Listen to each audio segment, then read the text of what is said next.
O título da miña comunicación é, como saben, un dereito singular ao recoñecemento da igualdade das mulleres. Comezo por un preámbulo onde trato de xustificar a utilización do adxetivo presente do título, por tanto, do adxetivo singular. A seguir, detéñome no que considero algúns antecedentes de grande valor na diacronía galega, a comezar polo discurso 16, o titulado explícitamente Discurso en defensa das mujeres, do Teatro Crítico Universal do Padre Feixóo. Como saben, esta monumental obra enciclopédica publícase no seu primeiro volume en 1726 e realmente admira verificar a ecuanimidade e a lucidez do ilustre Bieito, sobre todo se reparamos no tempo en que escreve e publica a súa obra. Teñamos en conta, por exemplo, que antecede en 65 anos a célebre Declaración dos Dereitos da Muller e da Cidadá de Olympe de Gouges, a revolucionaria francesa, que así a redixe e entrega á raíña en 1791, en pleno, por tanto, fragor revolucionario, e con aquela valente proclamación igualitarista que lle custou a vida na guillotina. Leo nada máis que as palabras iniciais, porque son xa absolutamente definitorias deste discurso. Di así o Padre Feixóo, comeza: en grave empeño me pongo, no es ya solo un vulgo ignorante con quien entro en la contienda. Defender a todas las mujeres viene a ser lo mismo que ofender a casi todos los hombres, pues raro hay que no se interese en la precedencia de su sexo con desestimación del otro. A tanto se ha extendido la opinión común en vilipendio de las mujeres que apenas admite en ellas cosa buena. En lo moral las llenas de defectos y en lo físico de imperfecciones, pero donde más fuerza hace es en la limitación de sus entendimientos. Por esta razón, después de defenderlas con alguna brevedad sobre otros capítulos, discurriré más largamente sobre su aptitud para todo género de ciencias y conocimientos sublimes. Por tanto, a partir de aquí o escalpelo, entre aspas, analítico do insigne ilustrado, vai fender todos estes preconceitos para centrar a súa tese no asunto central, a capacidade das mulleres para o raciocinio, o pensamento discursivo e xa que logo para o desenvolvemento da ciencia e do coñecemento superior, a cultura formal, en definitiva. Igualmente, detéñome nalgúnha escolma moi esquemática de un discípulo preclaro do Padre Feixóo, que foi o Padre Sarmiento, que se pronuncia tamén ao respecto con extrema clareza no ronsel do seu mestre. Dije en unha ocasión, moitas grazas, que faltaba por escribir la mitad del moral. El moral que hay escrito solo le han escrito los hombres. Falta una buena porción del moral que escribiesen las mujeres para las mujeres. Digo lo mismo de la medicina. La que se halla en los libros, solo hombres la han escrito. Falta una porción de medicina que para las mujeres escribiesen las mujeres. Ou ben, en unha das visitas que realizou a súa patria, a Galiza, he visto hacia Corcubión a hombres que estaban a las puertas de la calle haciendo encajes en su almohadilla y palillando como si fuesen mujeres. Extrañé la novedad, pero no me reí de ellas, sabiendo que el hombre y la mujer no son dos gremios con exclusiva recíproca de oficios. Ben, ou finalmente, en mi país, una rapaza que esté palillando todo el día solo gana 6 cuartos. ¿Cuánto más ganarían las niñas si se metiesen a impresoras? Ben, como se ve, as observacións do Padre Sarmiento destilan modernidade por todos os poros. Realmente, con vocabulario de hoxe, contesta a división sexual do traballo, denuncia que a plusvalía vaya para o intermediario que se lucra do traballo feminino, por tanto, son observacións interesantísimas. Naturalmente, no 800 xa temos unha figura estelar, que é a de Rosalía de Castro, sen esquecermos que hai unha pléiade de escritoras arredor dela e por este tempo, non menores de 20, que están a xa dar fe dunha intervención no público, no ámbito público, a través da literatura, de moitos elementos femininos. Tamén aquí suliñaríamos como característico da nosa historia a tendencia inversa ou a situación inversa a respecto de outras literaturas. Coñecemos pseudonimia masculina na literatura española, Fernán Caballero, na literatura francesa, Georges Sand, na literatura catalá, Víctor Catalá, e en troca entre nós temos Arminda Flora Serrano, que é Lamas Carvajal na escrita de algún poema, ou Esperanza Roca, que é Amador Montenegro Saavedra. Naturalmente todo isto responde á clara conciencia da autoría feminina da categoría fundacional de Rosalía de Castro. Ben, a esta altura tamén compre lembrar que ninguén con solvencia no campo histórico, historiográfico en xeral, literario en particular, nega, ninguén con solvencia, digo, o feminismo absolutamente vertebral de Rosalía de Castro. Aínda que teño que puntualizar que aínda nos media españois e aínda galegos e, por suposto, en moita bibliografía española, pois continuamos a ler a repetición rotineira de Concepción Arenal e de Emilia Pardo Bazán como senlleiras representantes do feminismo moderno, con exclusión de Rosalía de Castro, pero claro, isto son xa ou revela unha coxeira analítica absolutamente injustificável. Ben, paso despois a referirme brevemente a un contraste grande. Ese contraste é o que podemos observar do ponto de vista das asinaturas femininas en publicacións como A Nosa Terra, por tanto xa no segundo renacemento da cultura galega, a partir, claro, das Irmandades da Fala, en 1916, e na revista Nós. Por exemplo, en Nós, e ao longo dos seus case 16 anos, tendo en conta o de interrupción, as asinaturas femininas limítanse ás seguintes: Dolores Fernández Quintás, Francisca Herrera Garrido, Miss Annie McSweeney, Carmen Somozapato. As novas referidas a mulleres son exiguas: notas sobre Rosalía de Castro, Carolina Micaelis de Vasconcelos, Filomena Dato Muruais, Margot Spencer, Dona Emilia Pardo Bazán, Gabriela Cunningham ou Santa Teresa.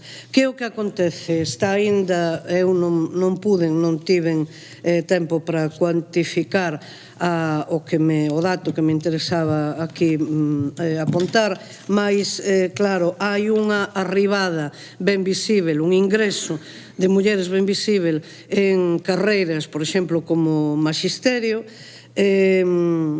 hai unha posibilidade, por tanto, de unha semi-independencia económica. Entón, pois, o campo da intervención pública feminina na literatura mingua considerablemente. Por outro lado, claro, ese grande astro de luz tan potente como fora Rosalía de Castro non era de difícil seguimento, era imposible.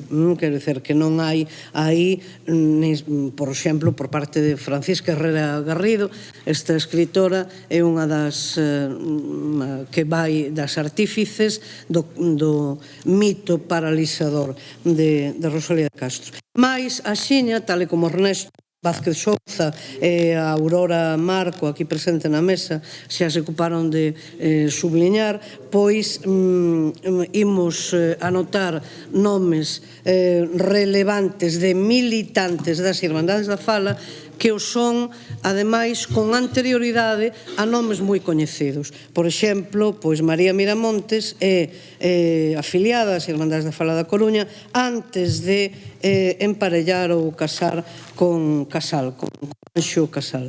Abordo a continuación, tamén con uns flashes moi limitados, pois a presencia da cuestión feminina noutras organizacións políticas, neste caso españolas. Por exemplo, no PSOE, fundado por Pablo Iglesias Pose, en 1879, apóntase exactamente, palabras literais, no manifesto fundacional a seguinte previsión: prohibición del trabajo de los niños menores de 9 años y de todo trabajo poco higiénico o contrario a las buenas costumbres para las mujeres. En 1917 a Revolución Soviética, en 1918 a primeira Constitución, estabelece o dereito de voto a homes e mulleres maiores de 18 anos que gañasen o sustento o seu traballo, negándollo a aqueles que tiveren traballadores ao seu cargo ou tiveren ingresos empresariais. A Constitución xa da URSS de 1936 é moito máis explícita ao respecto e xa especifica toda unha serie de medidas proteccionistas. O Partido Comunista de España en 1921 bebe directamente desta fonte soviética. Hai unha preocupación notoria pola maternidade, polos dereitos tamén de asistencia dos pequenos, tamén polo dereito á práctica do aborto, polo tempo de descanso prescrito para as nais, etc. Ben, tamén así a fume de carozo. Na ditadura de Primo de Rivera están presentes 13 mulleres nas Cortes, dun total de 385 escanos, son ocupados, xa é ben sabido, por designación directa, e o 1º de outubro de 1931 a votación da concesión do voto para ambos sexos aos 23 anos apróbase por 161 votos a favor e 121 en contra. Xa adianto na introdución que de ninguna maneira se pode practicar o automatismo de partidos ou organizacións políticas nominalmente ou convencionalmente de esquerda e definición clara a respecto da cuestión feminina, en absoluto, como iso xa está ben establecido. Merece todas as incidencias parlamentarias mereceron un lúcido comentario de Venceslao Fernández Flórez, agudo cronista parlamentar, como sabemos, que dicía que para orgullo de la superioridad masculina estamos seguros de que ellas nunca podrán superar nuestros absurdos. E, efectivamente, absurdo, pois, quizás sexa un dos adxetivos máis benevolentes, porque o ambiente pasaba por comentarios de pretensa superioridade científica, por exemplo, dun Roberto Novo a Santos, que sentencia: el histerismo impide votar a la mujer hasta la época menopáusica. Ou Hilario Ayuso, do Partido Republicano Federal, defende tranquilamente o establecemento do sufraxio universal para os varóns desde os 23 anos e para as mulleres desde os 45. Ben, a contradición salta á vista. Nas primeiras Cortes da Segunda República existen 3 deputadas, como ben sabido: Margarita Nelken, do PSOE, Victoria Kent, do Partido Radical Socialista, e Clara Campoamor, do Partido Republicano Radical. As dúas primeiras opóñense á concesión do voto para as mulleres, xa son coñecidos os argumentos, a influencia do director espiritual, dos cregos, do confesor, a ameaza do voto para a direita e naturalmente Clara Campoamor continúa en solitario defendendo o direito que se exercerá por primeira vez pois o 19 de novembro de 1933. Pasamos agora rapidamente á posición de elementos significativos do galeguismo e aí fago un percurso por declaracións explícitas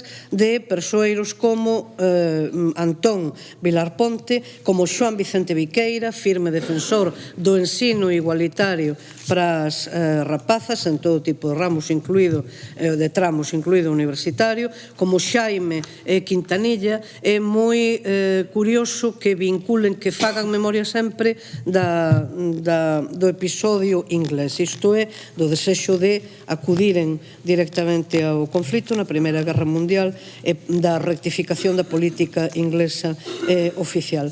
Entón, todo isto, claro, revela como o principio que coñecemos como primeiro principio político, igualdade de direitos para a muller, que aparece no Manifesto Fundacional das Hermandades da Fala, pois realmente un carácter pioneiro.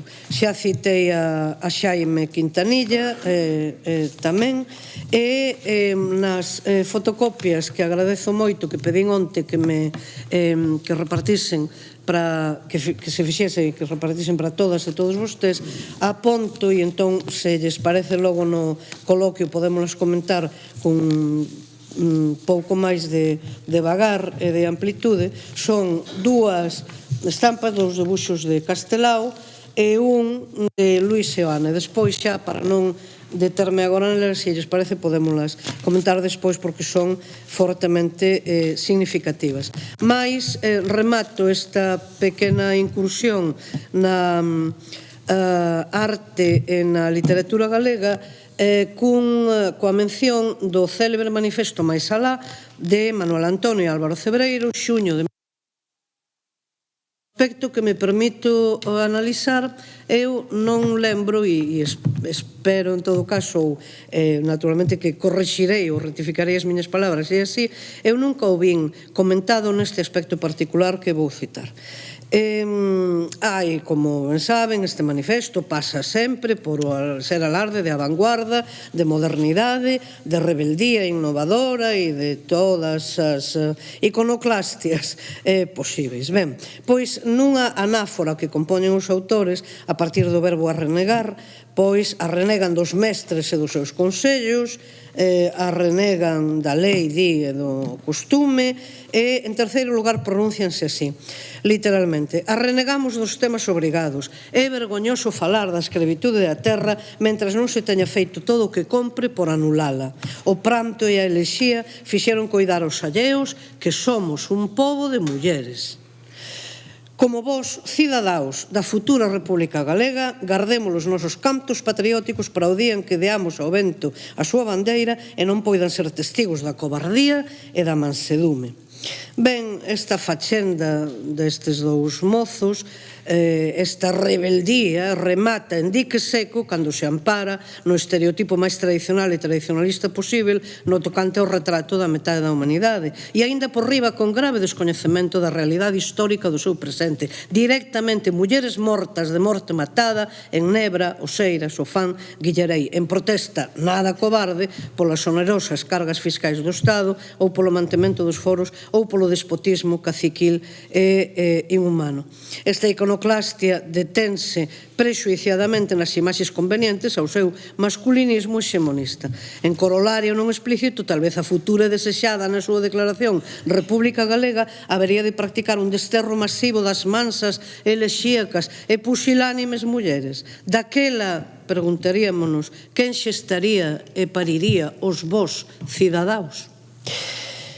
Ben, como conclusións, rapidísimamente, xa como simples enunciados que despois podemos desenvolver máis, é o recoñecemento do dereito de igualdade das mulleres absolutamente singular do ponto de vista da especificidade face a outras conquistas sociais.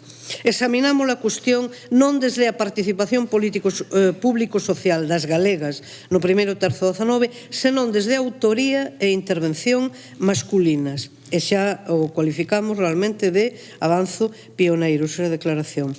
Reparamos brevemente en aspectos significativos da diacronía galega. As voces galegas que se pronuncian, si temos que afirmar con toda clareza que sobardan amplamente en modernidade as posicións de destacados prohomes da inteligencia española do período: Unamuno, Ortega y Gasset, Marañón, López Ayala, Gregorio Sierra, Juan Ramón Jiménez, coa excepción positiva de Azorín.